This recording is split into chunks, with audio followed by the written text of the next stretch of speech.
Hey, did you ever see a bonsai? You know, little plant, little tree.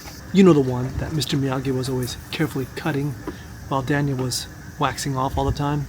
Did you know that Hatsumi Sensei once told me that the bonsai is really you and me? What? I guess we're gonna have to visit a bonsai garden, aren't we? Now, before we go anywhere in Japan during the summertime, you're gonna need a few things. It's like going on safari, for real. Now, I highly recommend these arm covers by Uniqlo. Wide brim hat with a tail? Absolutely. Good pair of sunglasses, essential. Sunscreen, good sandals. Look, if you're coming to Japan here in the summertime, you gotta be prepared. Because if you're from some cool, nice country like Canada, you're gonna melt when you're here. So this reminds me of my friend Russ from Canada. It was October here in Japan, and it was nice and cool, beautiful weather. We're all wearing long pants, long sleeves, jackets, some hats. It's a beautiful fall day. And I see Russ coming down the street towards my house. And I look again because he's in short sleeves and short pants. And he comes walking up to me and he's breathing hard. And this man is sweating. I mean, he is totally wet. Wow! And he says to me, man, this heat and this humidity, I can't take it. And this is a cool, kind of chilly fall day. And I said, Russ, this is not hot at all. I said, if this is hot, what kind of weather, what kind of temperature do you like? I kid you not. He looks straight at me and says, -30. What? I'm freezing. And I know some people out there will be like, hey, Paul, what are you doing? It's just a little sun. Why don't you get some vitamin D? It's good for you. But I also know that I'm from Miami, Florida. Me and my friends were like 6, 7, 8, down at the ocean by ourselves. No shirt, no shoes, no hat, no sunglasses, no sunscreen. Sunscreen? Hell no, baby. We had suntan oil. Parental vision wasn't happening. This is the early 70s, my friend. It was a wild time. You gotta remember, this is the era where smoking Marlboros and eating McDonald's, that shit was good for you. Yummy, yummy, yum. We were 6, 7, 8, 9, down at the ocean by ourselves. I can't imagine letting my son do that. Are you kidding me? I don't know how he survived. And my little friends, Donnie and Tommy Cruz, they were from a Latino family. So they're out there in the sun, getting nice and brown. I was so jealous. I didn't understand. Why are they getting brown and I'm getting red, going home at night, crying and watch my skin fall off? I was like that guy from Batman. I'm surprised I still look like a human. Then watching all the people in Florida around you getting skin cancer, everyone's like, I wonder why we're getting skin cancer. Oh man, that sun.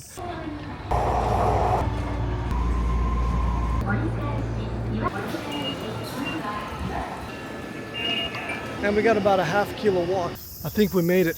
Omiya Bonsai Bujinkan.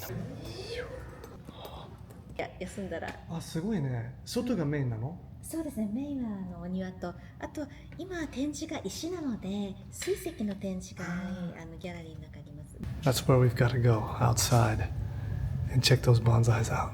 All right, let's get to the story now. So over my 30 years here in Japan, I often had the privilege of translating for Hatsumi Sensei. And with translating for Hatsumi Sensei, you must translate the questions that people have for Hatsumi Sensei and those answers. Now, when I was young and more stupid than I am now, I used to think when people would ask these questions, what a stupid question. And then Hatsumi Sensei would answer in some beautiful, elegant, deep way that made me realize that actually I was the idiot.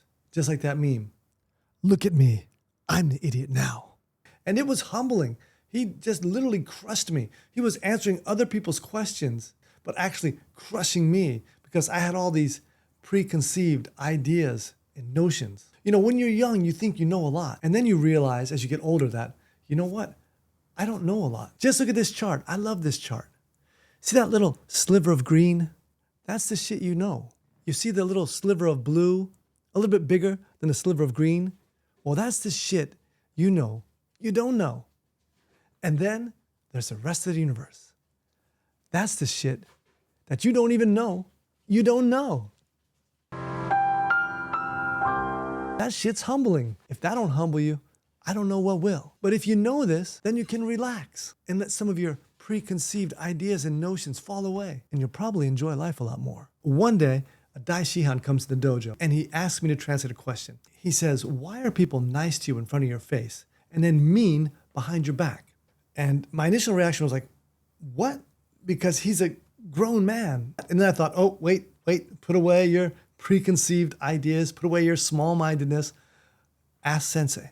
So I say, Sensei, he wants to know, why are people nice to your face but mean behind your back? And Sensei, when he was taking a break during training after he had painted, he would be sitting there and he'd start tapping his fingers sometimes when he was thinking. And he says, well, tell him that's how people are made. So I look over and I said, well, Sensei says that's the way people are made. Huh? I said, yeah, I don't know. That's what he told me. And Sensei was silent for a moment and he's still tapping his fingers. And he says, Paul, tell him that's the way people are made. Okay, deja vu. He says, tell you that's the way people are made. And the guy's like, I'm like, I don't know. I'm just the translator. That's all he's given me. Sometimes being the translator was quite a difficult job. So Sensei's thinking for a minute and he says to me, Paul, have you ever seen a bonsai? This took me by surprise. I was shocked because the day before, literally the evening before, I had taken a bunch of my friends and I'd taken them to this bonsai garden that we used to have in Noda. And there is no way, there's absolutely no way Sensei knew I was there. It's just impossible. No way. Not this time. But somehow he asks me, have you ever seen a bonsai? I was really shocked. And I was like, yeah, I was at a bonsai garden yesterday with some friends. He says, oh, that's good. He says, did you see how the bonsai were made? Well, that's how we make people. Let me show you what he's talking about. Welcome to the Bonsai Museum. The outside viewing area is absolutely beautiful with a great selection of masterclass bonsai. Just look at some of these. The inside viewing area is also spectacular. When I visited, they were having a rock bonsai exhibition inside. There's even a room dedicated for children where children can learn all about bonsai. They can make Lego bonsai. They can make their own bonsai from little plastic beads and a host of other activities. This is a really great museum and I highly recommend it if you have some time on your next trip to Japan. But what I didn't know is that these bonsai are prime time, ready for display, ready for viewing bonsai, which means that not one of them had the thing which I wanted to show you. It's almost like I should have called ahead. I haven't got a brain. And just when I thought my trip was for nothing, a savior appears, a veritable Superman of bonsai. And he was happy to lead me to the one and only tree in the whole garden that had what I was looking for, that had what I wanted to show you.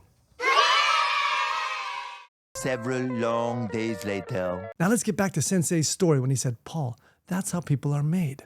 Just like the bonsai. Did you see the wires? Wires? That's right, because on a bonsai, it's not just cutting the tree into shape. You actually have to wrap wires around every branch, even around the trunk of the tree to force it into a shape, to constrict it into a shape. Look at this tree here.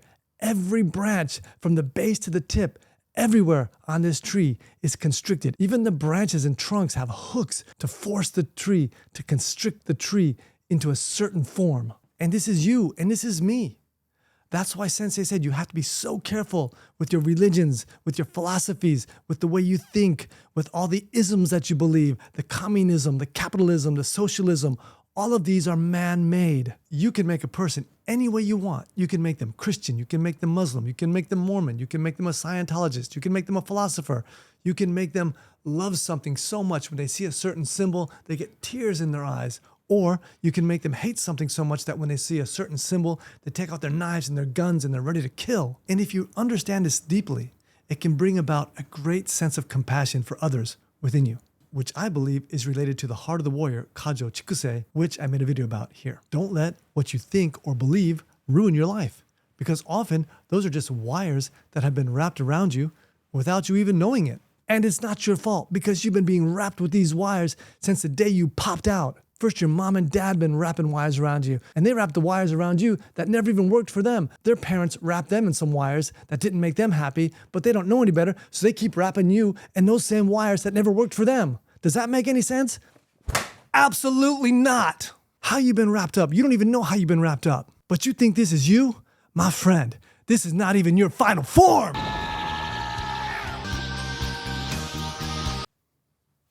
How you doing, Bubba? Now you're from Australia now. It's no wonder people are having mental difficulties out there nowadays. And now people are getting programmed by social media algorithms and YouTube algorithms and becoming like that meme, that NPC meme. Speaking of which, I wonder how my NPC shitcoin is going.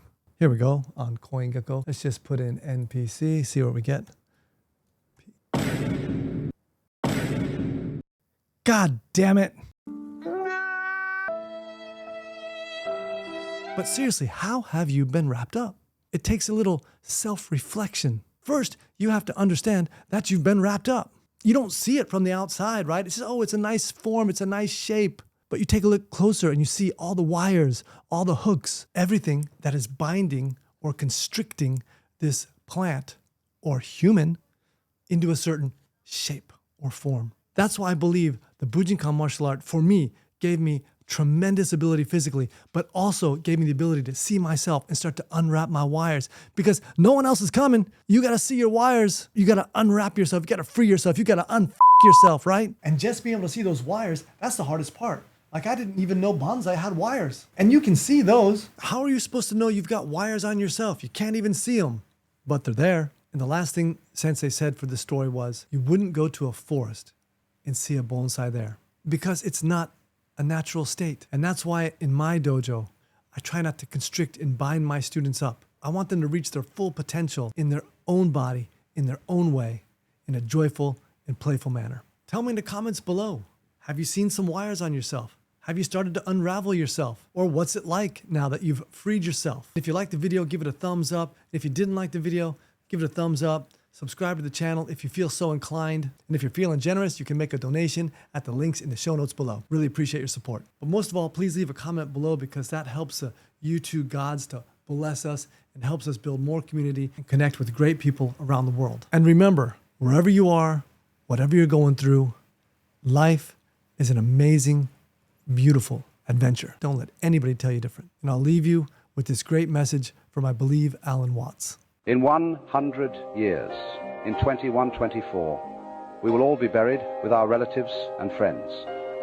Strangers will live in our homes which we fought so hard to build, and they will own everything we have today, including that car you spent a fortune on. Our descendants will hardly know who we were. How many of us know our grandfather's father? After our death, we will be remembered for a few years, and a few years later, our history, our photos, our deeds go into the dustbin of oblivion. We won't even be memories. Maybe if one day we stopped to analyze these questions, we would understand how ignorant and weak the dream of obtaining everything was. Always having more and more without having time for the things that are really worthwhile in this life. So remember, boys and girls, there are no stupid questions, just stupid translators.